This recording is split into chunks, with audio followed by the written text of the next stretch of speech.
Theater 5 presents The Wonderful Stamps from El Dorado.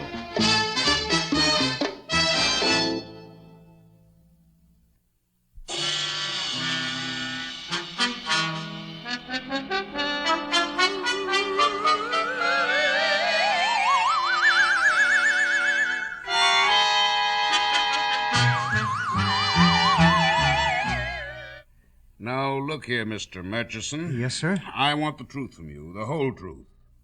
And I intend to get it. My dear sir, I'm always truthful. I'm a teacher of mathematics, and mathematics is the most truthful of all sciences. Maybe so. But even if figures don't lie, liars can figure, so don't try it on me. Well, I have no intention of trying anything on you, sir. You shall have the truth.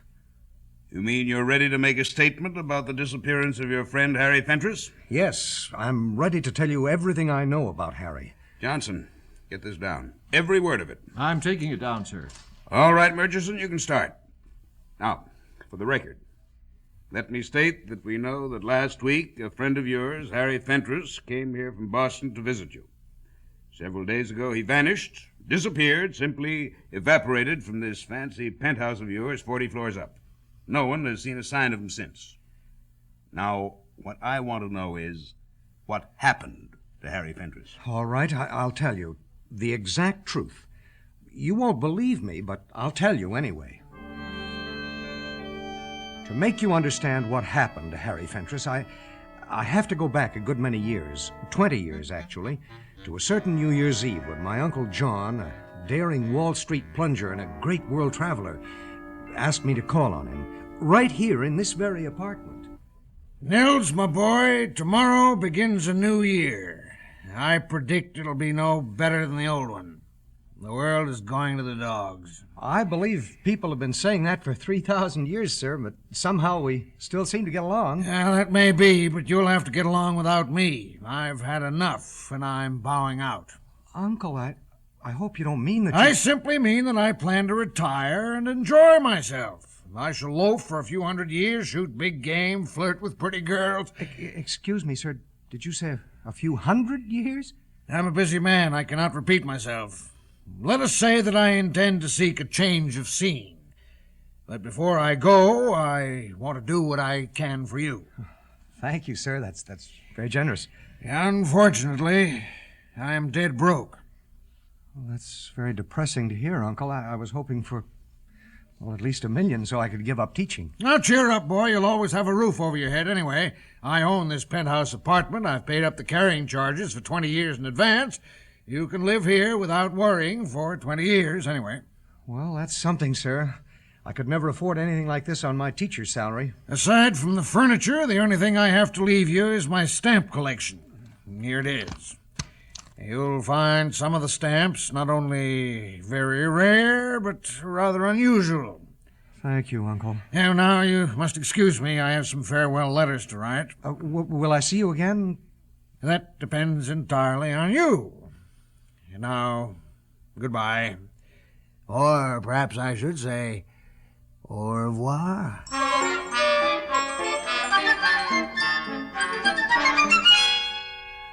Next day, my uncle vanished from this very apartment, completely disappeared.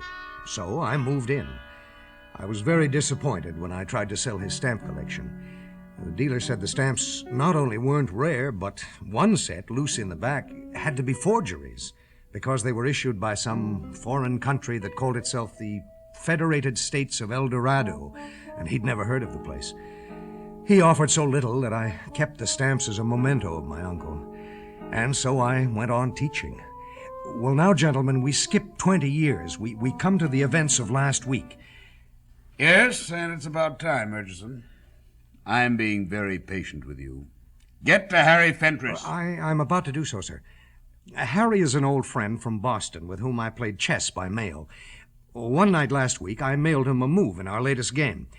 Harry is a stamp collector, so in a spirit of fun, I took one of those mysterious forgeries, those stamps from the Federated States of El Dorado, out of my uncle's album and pasted it on the back of the letter. It was a 10-cent denomination, and it said, "Rapid Post." Well, no sooner had I put the stamp on my letter than, to my amazement, the letter rose in the air. For a moment, it floated over my desk, and then it shot toward the open window and out at terrific speed. By the time I got to the window, it was gone. Murchison, I don't know what this nonsense is about, but you... Please, let me finish. As I stood at the window, the phone rang. It was Harry Fentress calling from Boston. That envelope with the El Dorado stamp had just floated in his window and landed on his desk. It was the first case in the world of a real airmail letter, one which went directly by air from the sender to the receiver. And Harry said he was coming the very next morning to discuss the whole strange affair with me. Nils, I tell you, it's the stamp. That Federated States of El Dorado stamp. It carried the letter directly to me at a speed of thousands of miles a minute. It's too bad Washington can't issue stamps like that. We might get our mail on time. Nils, this is a big thing. Now, we have to investigate it. Have you any more of those stamps? A dozen or more. Look, right here in the album. The dealer said they were forgeries. Forgeries? They're the rarest stamps in the world. I wonder where your uncle got... Oh? What is it? Your uncle used to be a great traveler. Now, even before the days of airplanes, he'd be in India one day, in Mexico the next, in Africa the day after. Isn't that right? Well, yes, it's true. I never thought of that, but what are you getting at? This is how he did it. He used these El Dorado stamps to mail himself from place to place. There's no other answer. Why, George, you're right. He must have mailed himself around the world. And he told you some of those stamps were rare and unusual. Unusual, that's hardly the word for it. I should say not. But, Harry, how can we test them out? Well, we'll try them on ourselves. Now, where would you like to go for a vacation?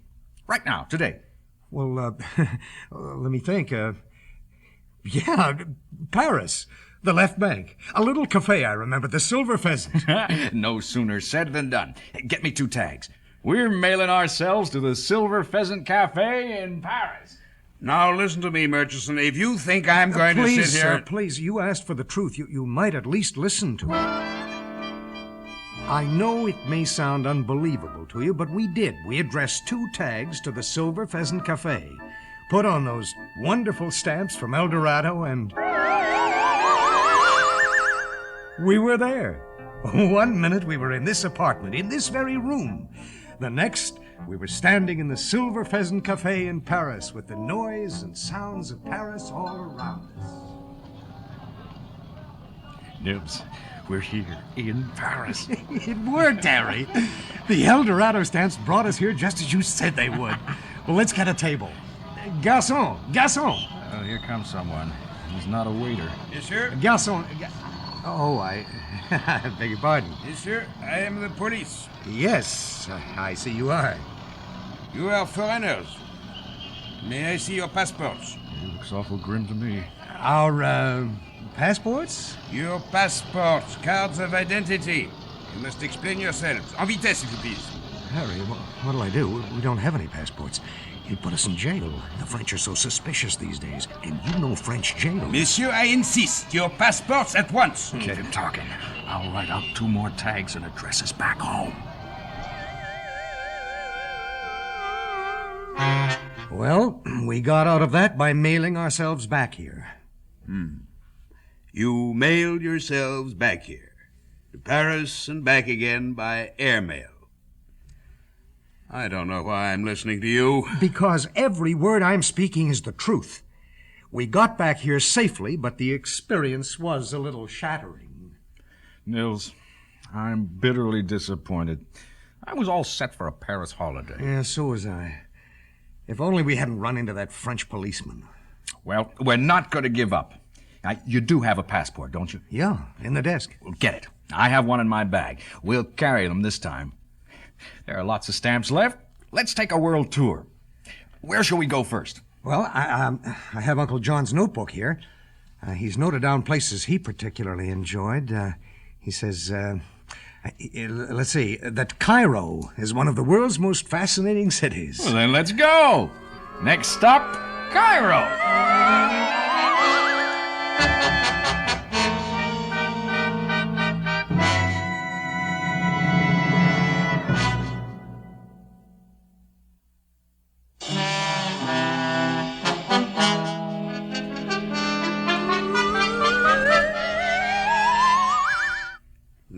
listen to me, Murchison.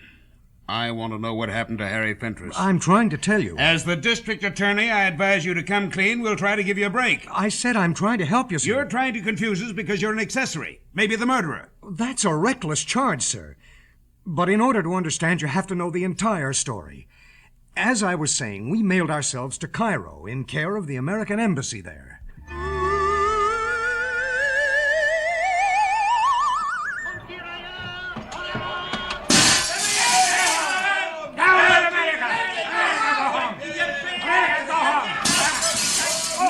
There's a mob attacking us! They're throwing rocks at us!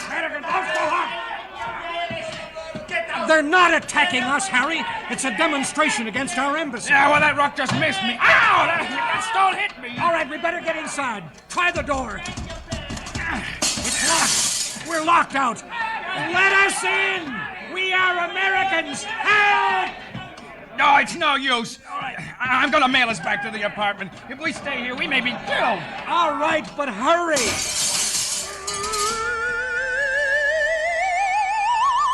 We just got out of there in time. The mob was surging forward when Harry got the tags stamped, and here we were, back in the apartment. Harry, my nerves are badly shattered. Yeah, well, that was very unfortunate. And that mob must have been mad at the United States for something. So many people are these days. We try so hard. Well, that takes care of Cairo. Oh, but I hate to give up. I think we ought to try again. Well, it seems a shame not to use these stamps now that we have them. Listen to this from my uncle's notebook. The village of Rembak in Africa is located amidst the most beautiful jungle scenery in the world. The foliage is lush and the trees drip orchids. Oh, that sounds more like it. Some quiet, peaceful scenery is what we need at this point. I'll get the tags ready. What'd you say the name of that place was? Rembak, Africa. Then let's go! So there we were, in a lovely clearing in the African jungle, with a waterfall nearby and the trees alive with orchids. And... Nels! Someone's shooting at us! The natives! They're trying to kill us! You chaps! Get down, you fools! Over here! Come on, Nels! Behind this tree! I'm with you. That was close. Walker, cover the left side of their line. Browning, start from there in the middle. Now, you two blasted fools, tell me what you're doing here, trying to get yourselves killed. We're just looking for some nice, quiet scenery. In the middle of a native rebellion. Don't you know those Simbas will flay you alive if they catch you? Our information about this place seems to be dated. Get set, men! They're going to charge! Nils, here's your tag. Let's get out of here.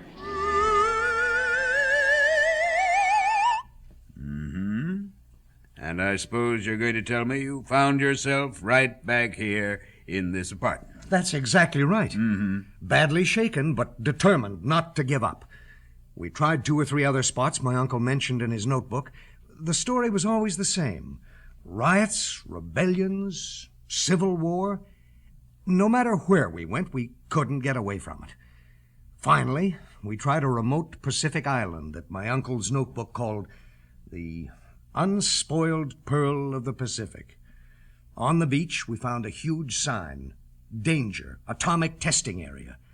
Well, sir, we got away from there fast. Back here in the apartment, we talked things over. Nils, I guess we're beaten.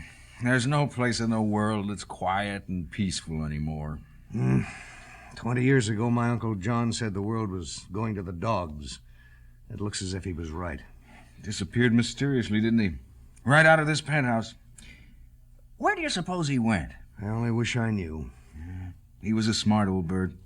He's probably found some perfect hideaway That's it. What is? That's where he went. The place we haven't tried. El Dorado itself. El Dorado? But it's the only possible answer. Now, he said he was going to loaf, and shoot big game, and flirt with pretty girls. And did you notice some beautiful girls and the gorgeous scenery and the strange animals on the stamps? Oh, this El Dorado must be a wonderful place. Well, Harry, we don't even know where it is. Well, what of it? We've tried all the places we know, and what have we found? Riots, turmoil, fighting, and trouble. And what's more, things aren't going to get any better. Well, that's how Uncle John talked. And he was right. And I've made up my mind. I'm going to join him. But suppose you can't get back. If the place is as beautiful as those stamps make it seem, who wants to get back? Yeah, give me a pen and that tag. I think you should come, too. I'd like to think it over, Harry. Suit yourself. I'll address myself in care of your uncle. Care of Mr. John Murchison, Federated States of El Dorado. Perishable, handled with care. That ought to do it. Now, give me a stamp. There are only 2 left. Well, give me the green one. Yeah, that's it. I can just imagine that place, El Dorado. Oh, by the night, your uncle and I'll be drinking palm wine under a golden moon. Are you coming? Well, if I only knew where El Dorado is... No, I think I'll wait, Harry. If you change your mind, there's 1 stamp left. Well, I'm putting mine on. There. Goodbye, Nils. Goodbye! Harry was gone. He shot out of the window and vanished into the sky at incredible speed. And I just lost my nerve. I couldn't bring myself to go off into the unknown that way. But, Mr. District Attorney, that is what happened to Harry Fentress. He mailed himself to El Dorado. Mr. Murchison, I've heard some wild stories in my time, but this one tops them all. Harry Fentress is dead, isn't he? I don't know. I'd give $1,000 to know. But I believe he's alive, and right this minute is the happiest man on earth. That is, if he is on earth. Get that, Johnson. Yes, sir.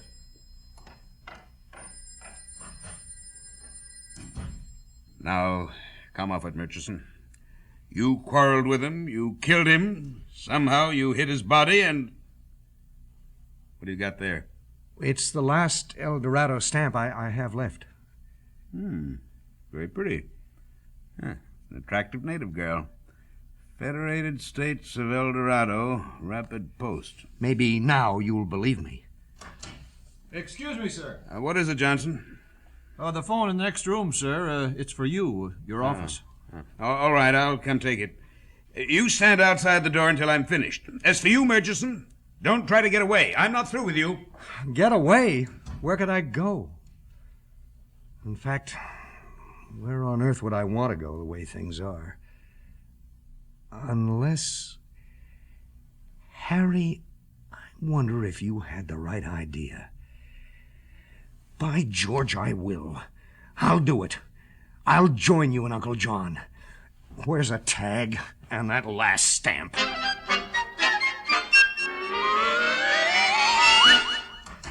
All right, Murchison, now we're going to stop all this nonsense and... Murchison? Where are you? Johnson, he's gone. Well, he certainly isn't in the room, sir. I told you to stand outside the door. If you let him get away... But I didn't, sir. He didn't come through the door. I didn't take my eye off it for a second. Maybe the window. Oh, don't be silly. It's 40 floors to the ground, but he's not here, and... There was a stamp on this table. It's gone, too. Seems to be. There must be some clue, something. Wait a minute. What's that? Oh, it's a blotter. Yes, let's see. Hold it up in front of that mirror. That's it. And now I can read it. Care of Mr. Harry Fentress, Federated States of El Dorado, perishable, handled with... So that's it. El Dorado. El Dorado? Well, that's a kind of an imaginary place, isn't it, sir? Like a paradise that nobody could ever find? Yeah, that's what I always thought, too. Come on. We're going to search every inch of this room. For Mr. Murchison, sir? No. To see if I can find another one of those wonderful stamps.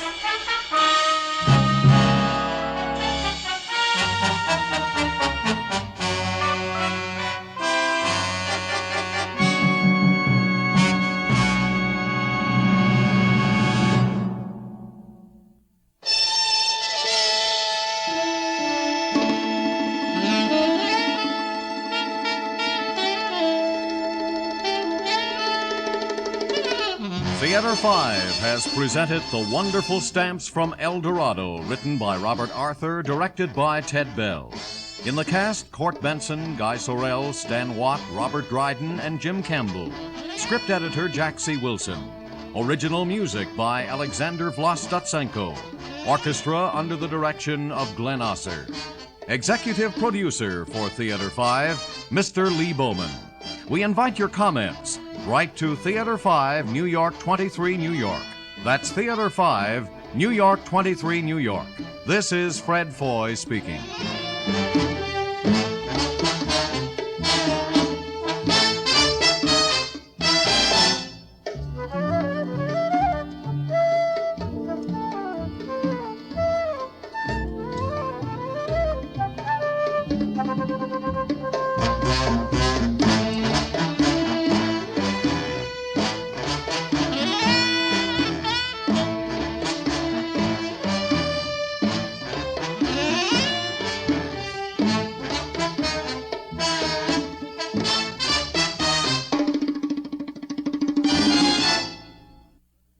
This has been an ABC Radio Network production.